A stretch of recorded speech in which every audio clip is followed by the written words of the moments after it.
The rescue sequence is an approach to water rescue tactics from simple to complex. The first person to rescue you is you. Self-rescue techniques involve your ability to reach safety should you end up in the water. Shore-based rescue consists of throwing and reaching techniques.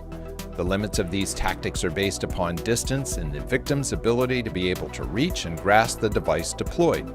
Examples include throw bags, extension devices like reach poles or paddles, and capturing techniques such as a tension diagonal net or a double-line floating tether system. Boat-based rescue allows technicians to reach distant locations, carry rescue assets and tools, transport personnel and victims, and provide stable platforms to work from in challenging conditions. They can be unpowered or powered boats, rescue boards, and sleds. Direct contact rescue involves technicians entering the water to rescue and/or recover a victim. The use of Type 5 water rescue vests for tethered swimmer rescue requires strong swimming skills, significant training, and practice.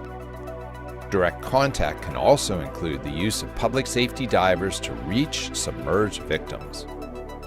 Helicopter is the highest and most complex of the rescue sequence.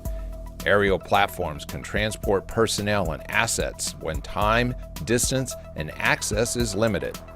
Rescue technicians can also hoist to and extract victims using multiple rescue devices. The rescue sequence provides options to rescuers.